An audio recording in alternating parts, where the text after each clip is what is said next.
An enterprise-grade cloud security perimeter is designed to keep external threats out, but that barrier provides zero protection if the extraction mechanism is already operating inside the wall. In August 2026, a Discord community member queried Google Gemini for details regarding an upcoming indie game called Operation Octo. The AI model outputted highly specific, unannounced lore, including the exact name of a character, Vantage Tripod. The solo developer behind Club Kafta Studio immediately sounded the alarm. The developer asserted that this specific character identifier existed exclusively within a private, unshared Google Workspace document. If a private cloud workspace could be parsed and regurgitated by a public large language model, the implications for intellectual property were severe. Market sentiment metrics indicating indie developer trust in default cloud document suites dropped sharply in the weeks that followed.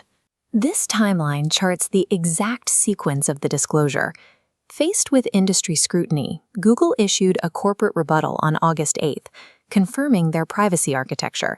Private workspace data, including Drive and Docs, is strictly excluded from training foundational Gemini models.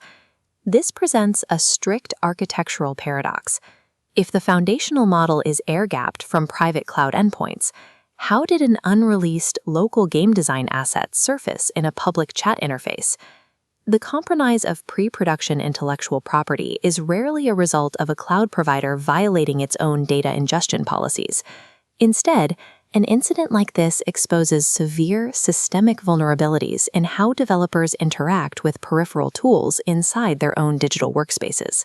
With Google's enterprise service level agreement ruling out direct model ingestion, cybersecurity analysts began isolating the alternative vectors that could bridge the gap between a private document and a public AI. The first confirmed vector is unrestricted URL crawling. Configuring a Google Docs sharing permissions to anyone with the link strips away account-level access controls, relying entirely on the obscurity of the URL itself. If a developer pastes that open link into an unsecured channel like Discord to share with a contractor, web crawlers like Googlebot can index the endpoint. The document's contents are then fed directly into public search and training pipelines.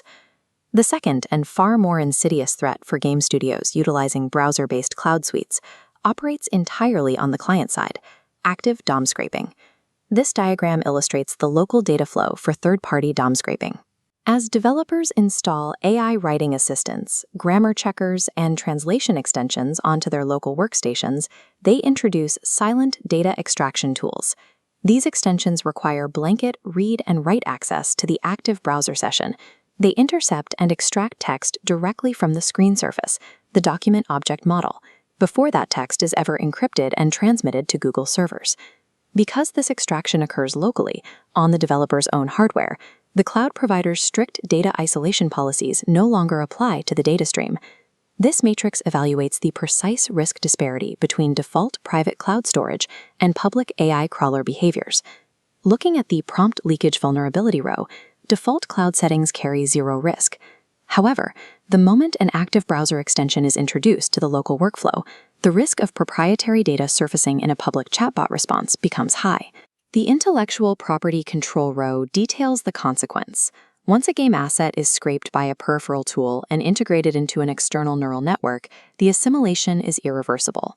A cloud provider's enterprise-grade perimeter is practically useless if the developer's local browser environment is actively hemorrhaging text to unverified third parties. Despite these identified vulnerabilities, independent security analysts at eWeek failed to reproduce the Vantage Tripod output in subsequent queries to Gemini. The model refused to generate the name again. This introduces a third, mathematically complex vector, the AI hallucination, the generation of seemingly proprietary data through pure statistical coincidence. Large language models do not retrieve data from a searchable database. They generate text by predicting the next most probable token. It is a chaotic, probability-based engine where coincidence frequently mimics targeted data theft.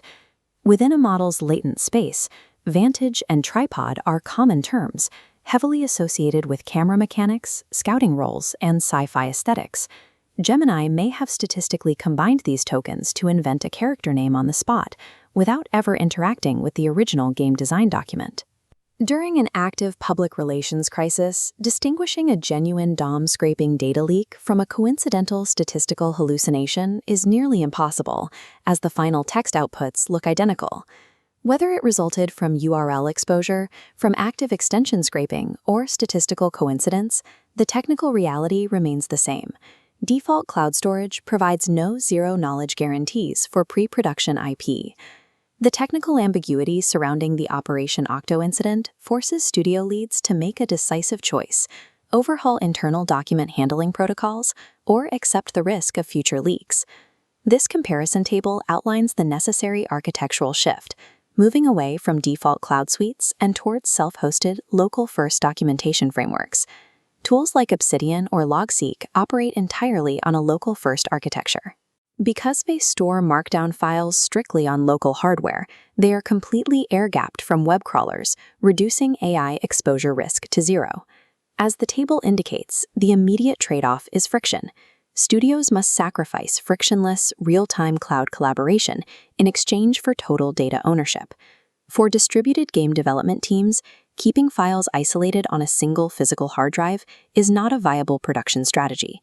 Teams require remote synchronization. To sync data remotely without breaking the air-gap security model, studios utilize client-side end-to-end encryption. The local client encrypts the text before it leaves the workstation, ensuring the cloud provider only ever synchronizes unreadable blocks of ciphertext. This matrix outlines the comprehensive defense protocols studio IT departments must implement to secure their asset pipelines. The most immediate defense requires zero monetary cost. Studios must enforce strict individual compliance audits on all browser extensions, manually restricting permissions to prevent active DOM data scraping by third-party hookers. Administrators must complement these audits by disabling automatic AI cloud sync features within their workspace settings and correctly configuring robots.txt and meta headers to prevent search engines from indexing unsecured web assets. While purchasing enterprise-dedicated AI subscriptions provides a contractual exclusion from large language model training datasets, the high monthly cost creates a significant financial burden for solo and independent developers. Ultimately, the objective of these zero-trust protocols is singular: render valuable pre-production lore completely inaccessible to outside forces. Early unannounced leaks destroy marketing hype cycles and cause tangible financial damage. Preserving pre-production confidentiality now requires a move away from default cloud convenience and towards strict zero-trust data isolation.